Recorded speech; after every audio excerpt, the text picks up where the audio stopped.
Good morning, students. As you know, our chapter has completed. So, in this video, we will discuss the most commonly asked question of this chapter. Before doing so, let's revise the points which is important in exams point of view at least. Otherwise, for curious students, sky's the limit. You must know difference between crystalline and amorphous solids. Basically, on the basis of their arrangement and anisotropic and isotropic properties with melting point as well. Different type of solids on the basis of force of attraction like molecular solids, covalent solids, ionic. So examples of these type of solids. Then contribution of atom.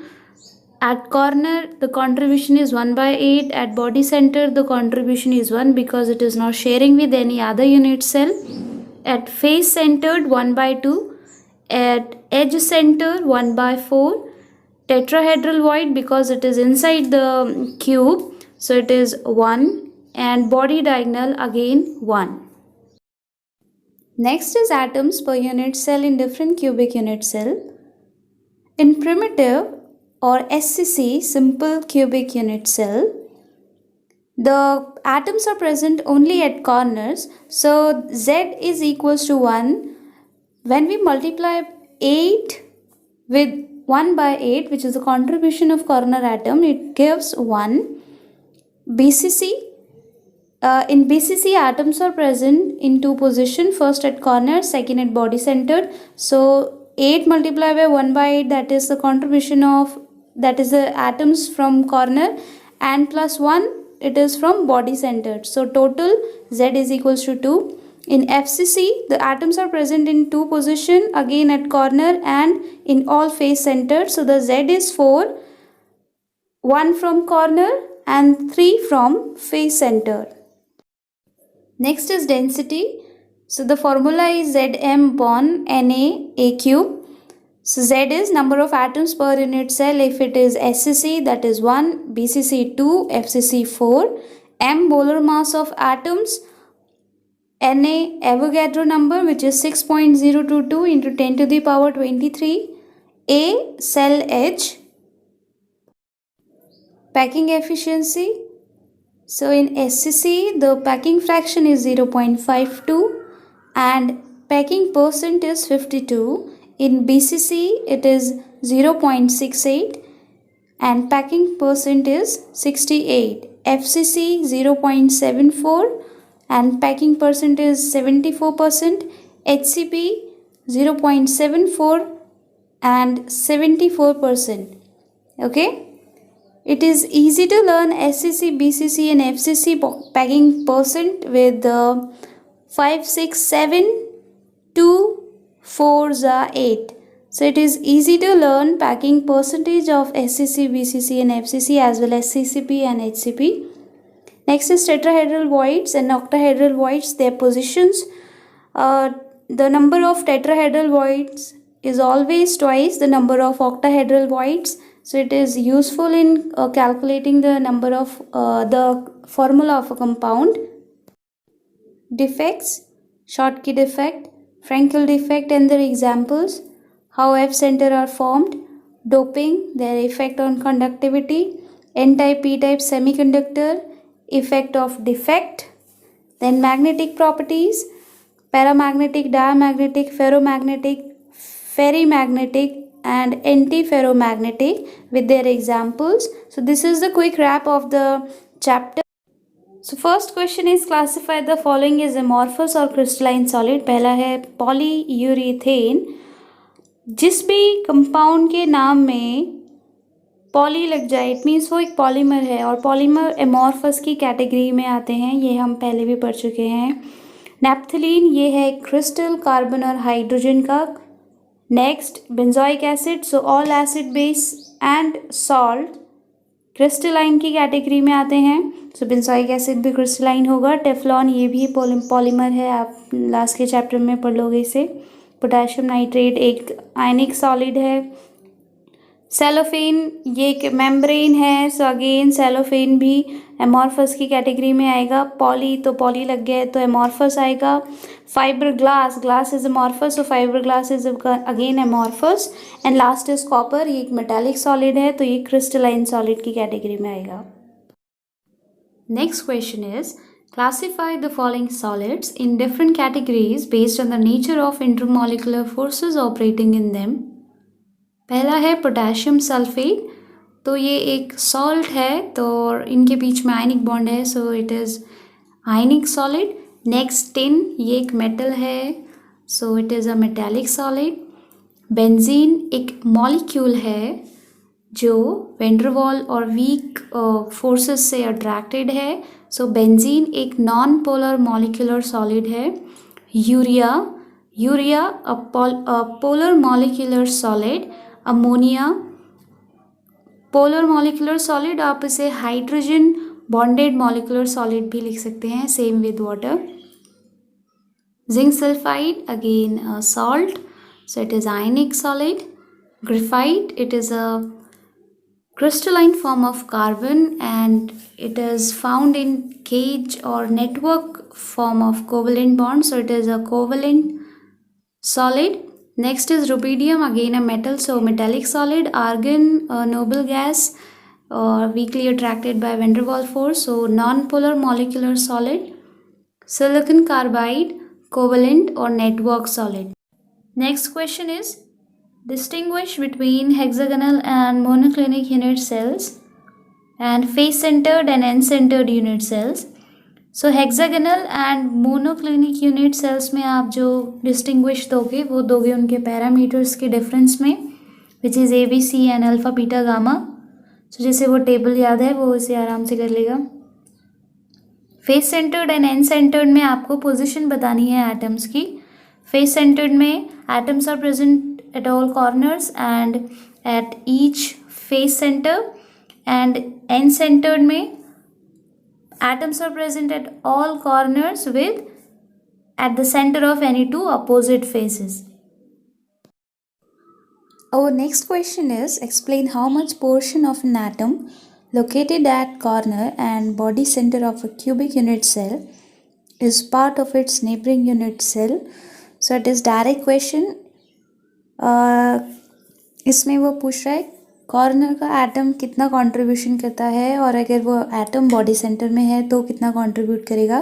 So corner का 1/8 and body centre का complete 1, because ये share नहीं होता है, ये वाला atom ये बिल्कुल बीचों बीच होता है किसी यूनिट सेल के, तो ये शेयर नहीं होता किसी दूसरे यूनिट सेल से, सो कंप्लीट कंट्रीब्यूशन।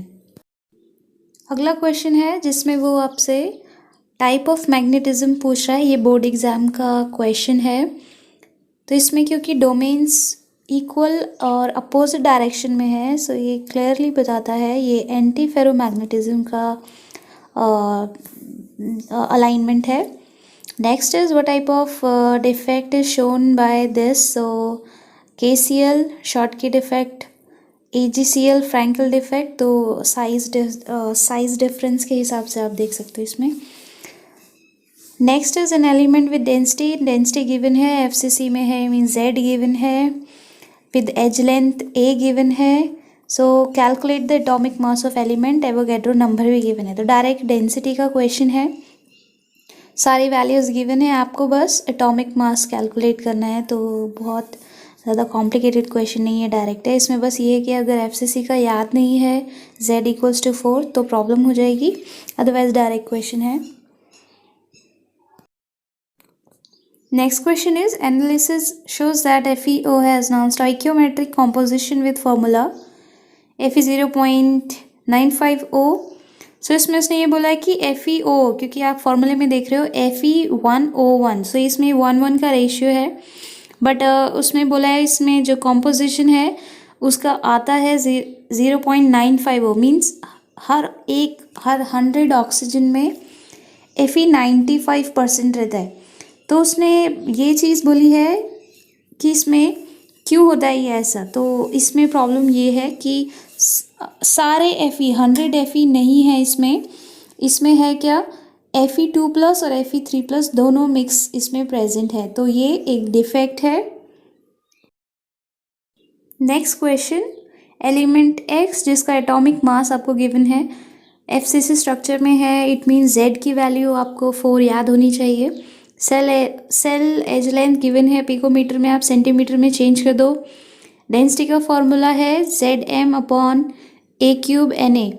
तो सबसे पहले तो डेंसिटी कैलकुलेट करनी है, आप इसमें मार्क्स डिस्ट्रीब्यूशन देख सकते हो, तो इसीलिए जब भी आप क्वेश्चन अटेम्प्ट करो उसका फॉर्मूला ज़रूर लिख के आना, क्योंकि फॉर्मूले के भी मार्क्स होते हैं। आपको 3 पार्ट्स में क्वेश्चन को सॉल्व करना होता है, मीन्स पहला फॉर्मूला, देन आपने उसमें वैल्यूज़ बिल्कुल सही पुट की हैं कि नहीं, उसके बाद आपने सॉल्व करने में 2 पेज क्यों ना लगाए हो, आपको मार्क्स नहीं मिलेंगे। 3 स्टेप में मार्किंग होती है, एक फार्मूला, देन वैल्यू पुटिंग जो आपने सही की होनी चाहिए, एंड देन आंसर। इसके बीच में आप चाहे 2 पेज में से सॉल्व करो, उससे कोई मतलब नहीं होता। नेक्स्ट जो उसने दूसरा पार्ट पूछा है, the number of unit sales in 4 gram. तो अभी जो आपने डेंसिटी कैलकुलेट की है इसके हिसाब से 40 ग्राम में 6.022 इंटू 10⁻23 इसमें एटम्स प्रेजेंट होंगे। अब उसमें से भी हमें 4 ग्राम के बारे में वो पूछ रहा है। 4 ग्राम में आप देखो 40 ग्राम में एवोगैड्रो नंबर है, तो 4 ग्राम में कितना हो जाएगा, 4/40 इंटू 6.02 10⁻23। ये तो हुए 4 ग्राम में टोटल एटम्स। अब इन सबको अगर यूनिट सेल में कन्वर्ट करना है तो हमें पता है एक यूनिट सेल बनाने के लिए एफसीसी की 4 एटम्स लगते हैं, तो जब हम इसे डिवाइड करेंगे आंसर निकल जाएगा। Next question is, what type of stoichiometric defect is shown by ZNS and why.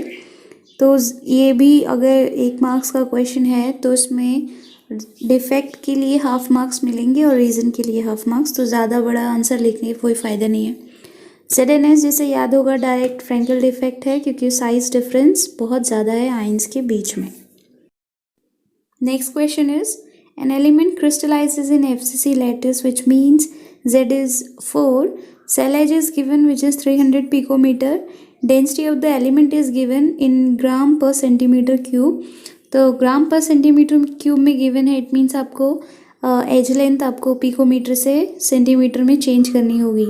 तो सबसे पहले आप करोगे डेंसिटी का फॉर्मूला पुट करोगे, फॉर्मूला लिखोगे, देन वैल्यू पुट करोगे, और उसके बाद जैसे आपको यहाँ आंसर दिख रहा है उसने मोलर मास निकाला है और उसे कंप्लीट सॉल्व नहीं किया है, उसे फर्दर यूज़ किया है। आप मोलर मास निकालने के बाद, क्योंकि उसने लास्ट में पूछा है calculate the number of atoms in 100 gram of element, 108 ग्राम। सो पहले तो आप मोलर मास निकालोगे, मोलर मास एटॉमिक मास जो भी है एटॉमिक मास निकालोगे, उसके बाद एटॉमिक मास को एवोगैड्रो के नंबर के बराबर रख दोगे, फिर 108 ग्राम की, जैसे आप बोलते हो ना कि 10 ग्राम में एवोगैड्रो नंबर है तो 108 में कितना होगा, तो यहाँ पे वही है, बस इसने उससे थोड़ा और मीन्स दूसरे तरीके से किया है नंबर ऑफ़ मोल्स के हिसाब से। सो नंबर ऑफ़ मोल्स हम 2 तरीके से निकाल सकते हैं, given mass upon molar mass and number of atoms upon Avogadro number. तो इसको फॉर्मूले को पुट करके उसने डायरेक्ट इसी में ही जो ऊपर मोलर मास की वैल्यू है जो उसने सॉल्व नहीं की है यहाँ पे पुट करके लास्ट में सॉल्व कर दिया है। तो दोनों ही तरीके ठीक हैं, एट लास्ट आंसर सही आना चाहिए। Next question is, an element has atomic mass 93 gram per mole and density is given, its edge length is given, identify the type of unit cell. तो मोस्टली क्वेश्चन आप देख रहे हो ज़्यादातर question density से रिलेटेड हैं, तो ये इंपॉर्टेंट फार्मूला और एकमात्र फार्मूला है इस चैप्टर का। तो डेंसिटी गिवन है, टाइप ऑफ यूनिट सेल पूछ रहा है, इट मीन्स आपको z की कोई वैल्यू पता भी नहीं है और आपको वही कैलकुलेट करनी है। एटॉमिक मास गिवन है और एज लेंथ गिवन है, डेंसिटी गिवन है आपको, तो आपको उसे चेंज करना होगा एज लेंथ को। नाउ आइडेंटिफाई टाइप, तो z की वैल्यू 2 आ रही है इसमें, अप्रॉक्स अगर नहीं भी आ रही है 2 1.99 आ रही है तो भी आप अप्रॉक्स करके ले सकते हो, बट इसकी आंसर एग्जैक्ट आनी चाहिए, तो आप मार्क्स डिस्ट्रीब्यूशन देख सकते हो। Next question, right any 2 differences between amorphous solid and crystalline solids. तो 2 के आपको तो बहुत सारे डिफरेंस याद होने चाहिए, तो 2 गिव पूछे हैं, आप आराम से, इसमें कोई दिक्कत नहीं है, याद होने चाहिए। Next is calculate the number of unit cells in 8.1 gram of aluminium if it is crystallises in FCC, so आपको number of unit cell calculate करने 8.1 ग्राम एल्यूमिनियम में, और उसका एटॉमिक मास गिवन है, FCC गिवन है, it means Z भी आपको given है इसका। तो आपको पता है कि 27 ग्राम में 6.022 10⁻23 एटम्स होंगे एल्यूमिनियम के, और क्योंकि वो FCC में सिचुएटेड है, तो आप दो चीज़ें कर सकते हो। आप पहले डिवाइड कर लो 4 से एंड देन बाद में, अदरवाइज़ आप क्या कर सकते हो, 27 ग्राम में 6.0 10⁻23 पार्टिकल्स हैं, तो 8.1 ग्राम में कितने होंगे उतने एटम्स आप कैलकुलेट कर दो। और फिर क्योंकि इतने सारे एटम्स को एक यूनिट सेल में कन्वर्ट करने के लिए FCC में 4 एटम एक यूनिट सेल में लगते हैं, तो आप उसे डिवाइडेड बाय 4 करोगे। Next is give reasoning in stoichiometric defect NaCl exhibit Schottky defect not Frenkel. तो अगर कोई शॉटकी डिफेक्ट दिखा रहा है और फ्रैंकल डिफेक्ट नहीं दिखा रहा है, इट मीन्स उसमें साइज डिफरेंस ही एकमात्र रीज़न होगा। तो आप यही लिखोगे, size of cation size of anion comparable size के हैं, लार्ज साइज ऑफ सोडियम है, ठीक है, तो इसीलिए ये शॉटकी डिफेक्ट दिखा रहे हैं, फ्रैंकल नहीं। आप रीजनिंग का मींस जो नीचे ये बोर्ड की मार्किंग स्कीम है, तो आप 1 मार्क्स में मैक्सिमम कितना लिख सकते हो, आपको दिख रहा है यहाँ पे मार्क्स सिर्फ इन्हीं वर्ड्स में मिलेंगे। तो ये कीवर्ड्स होते हैं, आपको ये समझ में आने चाहिए। Next, silicon on doping with phosphorus forms N type of semiconductor. So N type of semiconductor it means उसमें एक्सेस ऑफ इलेक्ट्रॉन्स होंगे। सिलिकॉन के पास मैक्सिमम 4 इलेक्ट्रॉन होते हैं वैलेंस शेल में, फॉस्फोरस के पास 5 होते हैं, जिनमें से जब फॉस्फोरस को हम डोप करते हैं तो हर एक फॉस्फोरस अपने साथ एक एक्स्ट्रा इलेक्ट्रॉन लेके आता है, इसीलिए। तो आप देख सकते हो इसमें आंसर, आप किस आंसर में आपको मार्क्स मिलेंगे। Next part, ferromagnetic substances shows better magnetism than anti ferromagnetic substances. So इसमें आंसर यही है, अगर आप डायग्राम भी इसका लिख पाओ, बना पाओ तो बेटर है, कि इसमें फेरोमैग्नेटिज्म में क्या होता है, अगर अपोजिट भी हो रहे हैं तो वो बहुत अनइक्वल रहते हैं। मीन्स ऐसे नहीं है कि मैग्नेटिक डायरेक्शन के अपोज में सारे के सारे होते हैं या फिर इक्वल अमाउंट में होते हैं। मोस्टली मैग्नेटिक डायरेक्शन की तरफ अलाइन होते हैं और कुछ पार्ट होता है अपोजिट होता है, तो अनइक्वल जो है नंबर ऑफ डोमेन्स रहती हैं। जबकि एंटी फेरोमैग्नेटिक में क्या होता है, जितनी मैग्नेटिक फील्ड की तरफ अलाइन होंगी डोमेन्स, उतनी ही अपोजिट डायरेक्शन में होंगी, जिससे मैग्नेटिक मोमेंट कैंसिल आउट हो जाए। और next question, an element crystallises in FCC lattice. So Z4 given, 4 याद होनी चाहिए, सेल एज गिवन है आपको, कैलकुलेट डेंसिटी करनी है। If 300 gram of this element contain 2 multiply by 10⁻24 atoms. तो यहाँ पे आप दो चीज़ें कर सकते हो, आप डायरेक्ट यूज़ करके, क्योंकि आपको पता है 300 ग्राम, यहाँ पे आपको डेंसिटी निकालने के लिए एटॉमिक मास पता होना चाहिए, और एटॉमिक मास आपको नहीं गिवन है। तो एटॉमिक मास के लिए उसने क्या गिवन दिया है, एटम्स और मास का रेशियो। आपको पता है 6.022 10⁻23 एटम्स का जो भी मास आएगा वो ही एटॉमिक मास होगा। तो यहाँ यूनिटरी मेथड लगेगा कि द गिवन एटम्स में इतना मास है, तो 6.022 10⁻23 एटम्स में कितना मास होगा, वो ही एक्चुअली आपका एटॉमिक मास होगा। वैल्यू पुट करोगे डेंसिटी में एंड आंसर फाइंड आउट होगा। Next, define the following, Schottky defect, Frenkel defect, F centre. तो ये तो याद होना चाहिए। शॉटकी डिफेक्ट में आप देख रहे हो कि कितनी शॉर्ट उसने डेफिनेशन लिखी है, और आपको ये बोर्ड की क्योंकि मार्किंग स्कीम है, इट मीन्स आपको इतने लाइन में भी 1 मार्क्स मिल जाएगा कंप्लीट। तो the defect in which equal number of cation and anions are missing, then Frankel defect due to dislocation of a smaller ion from its normal site to an interstitial site. Then next, F center, anionic vacancies are occupied by unpaired electron. तो देखो इतनी सी line के लिए भी आपको complete marks मिल सकते हैं, तो आप टाइम मैनेजमेंट और एक्यूरेट आंसर लिखना सीखना। नेक्स्ट क्वेश्चन इज, ये JEE मेंस 2014 में आया है, CaCl crystallizes in BCC lattice If A is its edge length, then which of the following expression is correct? खैर ऑप्शन अभी बाद में देखेंगे, फिलहाल जो हमें पता है वो समझते हैं. CaCl में CS पॉजिटिव है और Cl नेगेटिव है. बॉडी सेंटर्ड या किसी भी यूनिट सेल में कॉर्नर पोजीशन हमेशा एनायंस ऑक्यूपाई करती हैं क्योंकि उनका साइज़ ज़्यादा होता है. और कहीं पे भी कहीं एजेस में, एज के सेंटर, फेस के सेंटर, बॉडी के सेंटर में अगर कोई एटम प्रेजेंट है तो वो जनरली कोई आयन प्रेजेंट है तो जनरली कैटायन ही होता है क्योंकि उसका साइज़ छोटा होता है, वो कम जगह में आ जाता है. तो अब डायग्राम में देखो, CS क्योंकि बॉडी सेंटर है तो ये सेंटर में प्रेजेंट है एंड Cl नेगेटिव कॉर्नर्स में है. ये जो गैप आपको दिख रहा है, ये जो बीच की लाइन है, एक्चुअली ये इतनी होती नहीं है, ये बहुत क्लोजली पैक्ड होते हैं. तो ये लाइन आपको बस समझाने के लिए होता है कि आप समझ पाओ कि ऐसे बॉडी डायगोनल की बात हो रही है. Then body diagonal Cl, CS और Cl वाली लाइन को बॉडी डायगोनल बोलते हैं. इसकी जो लेंथ आती है दैट इज़ √3a. तो ये पाइथागोरस थ्योरम के हिसाब से निकाली जाती है. तो आप देख रहे हो Cl की रेडियस, देन CS की दोनों रेडियस मीन्स डायामीटर की बात करूं, और अगेन Cl की रेडियस, इन सबको अगर क्लोजली पैक कर दिया जाए तो ये आती है √3a.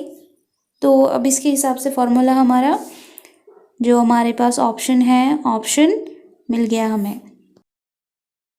Next question JEE mains 2015 में आया और ऑलमोस्ट सिमिलर है, बस CaCl की जगह सोडियम मेटल आ गया है.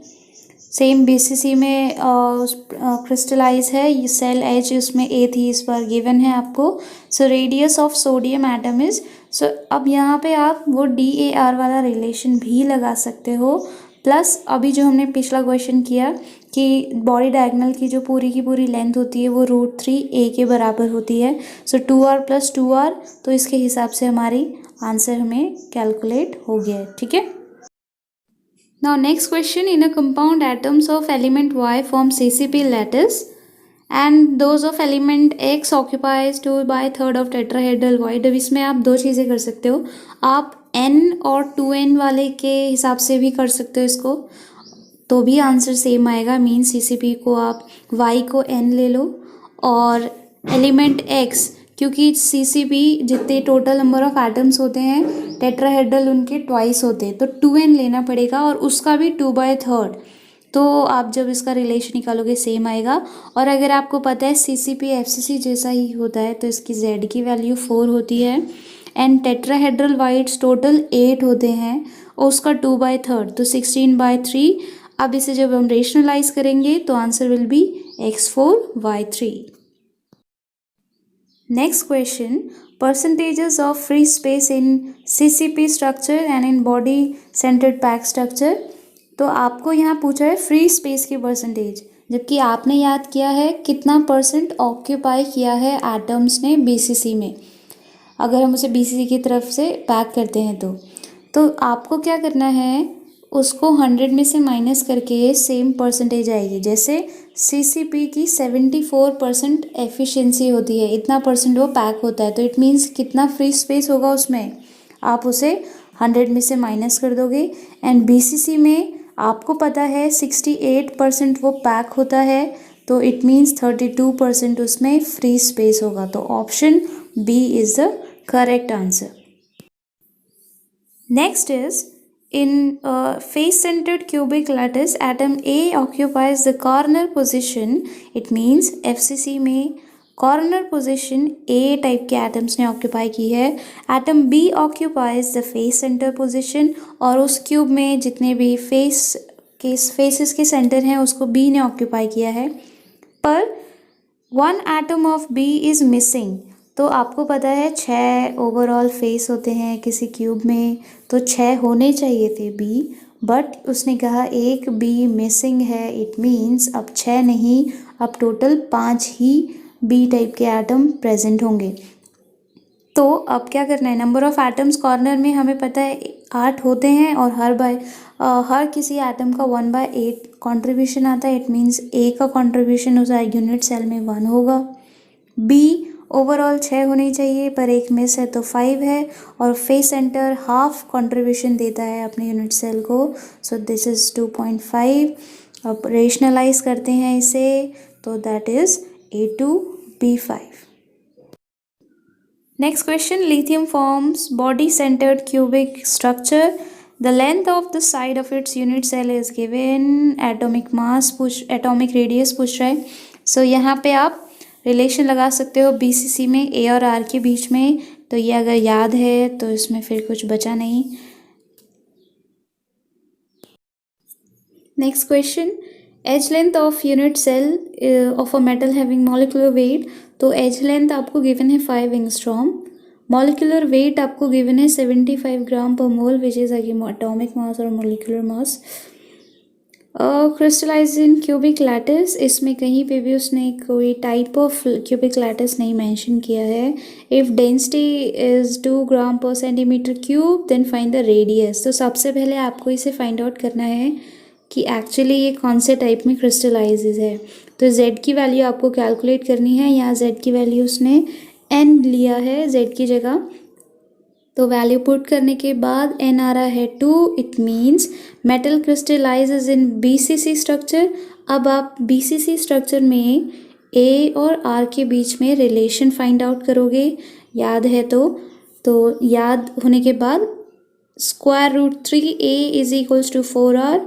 यहाँ पे A की वैल्यू पुट करने के बाद आप आंसर निकाल सकते हो विच इज़ 216.5 पिकोमीटर, क्योंकि पिकोमीटर में ही आंसर पूछा है, एंगस्ट्रॉम में नहीं। ओके।